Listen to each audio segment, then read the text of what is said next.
بسم اللہ الرحمن الرحیم۔ خداوند عالم نے اس عہد بشری میں سب سے پہلے زمین پر جن اور نسا ناس کو پیدا کیا۔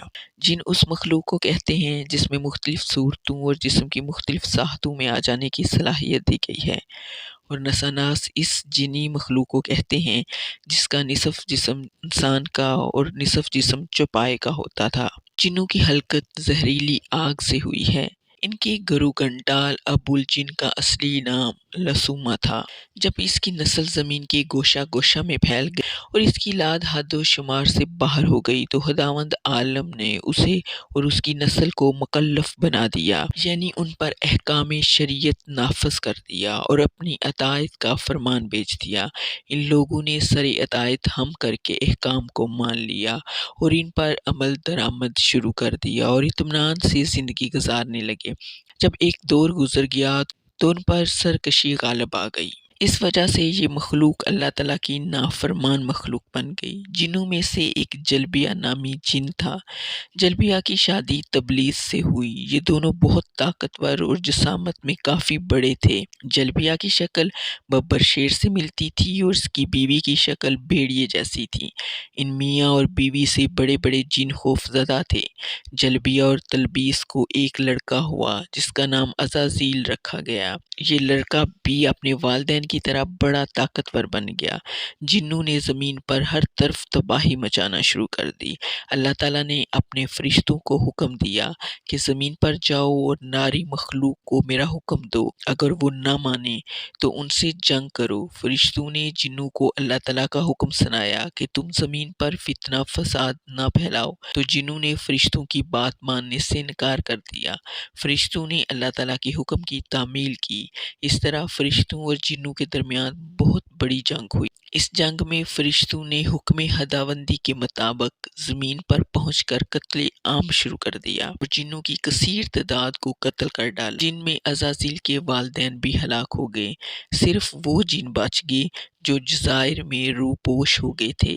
پھر فرشتوں نے اللہ کے حکم کے مطابق وہ جن جو سن تمیز کو نہ پہنچے تھے ان کو قید کر لیا، اور انہی قید ہونے والوں میں سے عزازیل بھی تھا۔ عزازیل فرشتوں کے ہمراہ آسمان پر پہنچنے کے بعد ان کی صحبت میں عرصہ دراز تک رہا اور عبادت گزاری کرتا رہا، یہاں تک اس نے عبادت گزاری میں وہ فروغ حاصل کیا کہ ملائکہ حیران رہ گئے۔ ایک روایت میں ہے کہ جب وہ زمین پر تھا اس وقت بھی اپنے لوگوں سے اور ان کی شرارت سے کنارہ ہو کر دامن کوہ میں رہا کرتا تھا۔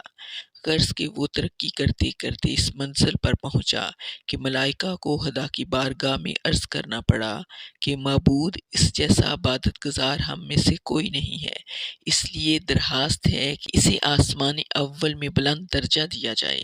چنانچہ فرشتوں کی درخواست منظور کر کے خدا نے اسے آسمان اول میں بلند مقام دے دیا۔ وہ عبادت گزاری نہایت اچھے انداز سے کرتا رہا۔ ایک عرصہ کے بعد آسمان دوم کے فرشتوں نے درخواست کی کہ عزازیل کو ہمارے آسمان پر بھیج دیا جائے۔ وہ دوسرے آسمان پر چلا گیا اور عبادت کا کمال دکھاتا رہا، یہاں تک کہ تیسرے آسمان کے فرشتوں نے خدا سے یہی درخواست کی، وہ بھی منظور ہو گئی، اور عزازیل آسمان سوم پر چلا گیا اور وہاں عرصہ دراز تک عبادت فرما برداری کے جوہر دکھاتا رہا۔ بلا ہر ترتیب اور بڑھتے بڑھتے آسمان ہفتم پر پہنچا۔ خداوند عالم نے اسے فرشتوں کا معلم بنا دیا۔ اب اس کے فرائض عبادت میں ایک فریضہ یہ بھی بڑھ گیا کہ وہ ملائکہ کو تعلیم دیتا رہا۔ چنانچہ کچھ روایتوں میں ہے کہ عزازیل کی مجلس و واعظ عرش عظیم کے نیچے منعقد ہونے لگی، اور اس کے لیے یہ انتظام تھا کہ یاقوت کا منبر بنایا گیا تھا اور اس کے سر پر نور کا علم لہرایا گیا تھا۔ اس کے واعظ میں اتنے کثیر فرشتے شرکت کرتے تھے کہ ان کی تعداد خدا کے سوا کسی کو معلوم نہیں تھی۔ بہرحال وہ بڑی شان و شوکت اور نہایت کروفر سے عبادت خدا کرتا رہا اور ملائکہ کو تعلیم دیتا رہا، یہاں تک کہ ایک طویل مدت گزر گئی۔ اسی دوران میں فرشتوں کے گروہ کی نگاہ لوح محفوظ پر پڑی جس میں لکھا ہوا تھا، قریب ایک مقرب بارگاہ احدیت رندہ درگاہ کیا جائے گا اور وہ لعنت ابدی کا نشانہ بن جائے گا۔ فرشتے جب لوح محفوظ کو دیکھ کر واپس آئے تو عزازیل نے ان کے چہروں پر پریشانی کے آثار دیکھے۔ پوچھا، کیوں غمگین ہو؟ انہوں نے کہا، لوح محفوظ میں جو کچھ لکھا تھا وہ بتایا۔ عزازیل نے کہا کہ اس کا تعلق ہم لوگوں سے نہیں ہے، تم گھبراؤ نہیں۔ میں نے لوح محفوظ میں عرصہ ہوا اسے دیکھا تھا لیکن کسی سے بیان نہیں کیا تھا۔ خدا نخواستہ کہیں ہم میں سے کوئی اس دائمی عذاب میں مبتلا نہ ہو جائے۔ اس نے کہا فکر نہ کرو، کچھ نہیں ہوتا۔ عزازیل نے اگرچہ سب کو بڑی تسلی دی لیکن فرشتوں کو اطمینان نہ ہوا۔ انہوں نے عزازیل سے کہا کہ آپ دعا کریں، ہم آمین کہیں گے۔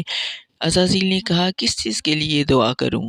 فرشتوں نے کہا کہ اس مقصد کے لیے دعا کریں کہ خداوند ہم میں سے کسی کو اس عذاب میں مبتلا نہ کرے۔ اس نے کہا بہتر ہے۔ چنانچہ سب موقع دعا میں حاضر ہوئے اور بارگاہ احدیت میں ہاتھ اٹھا کر کھڑے ہوئے۔ عزازیل آگے بڑھا اور اس نے دعا کی، خدایا اس عذاب سے ان فرشتوں کو محفوظ رکھ۔ اس نے تکبر کی وجہ سے اپنے لیے کوئی دعا نہیں کی۔ فرشتے سب بچ گئے اور یہی مبتلا ہو گیا۔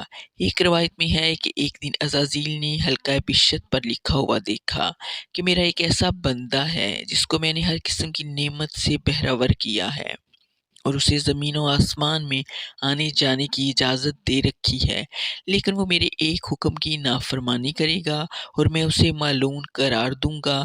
عزازیل نے جب اس عبارت کو دیکھا تو کہنے لگا ایسے بندے پر ضرور لعنت کرنی چاہیے، اور وہ بھی 1000 سال تک ایسے بندے پر لعنت کرتا رہا۔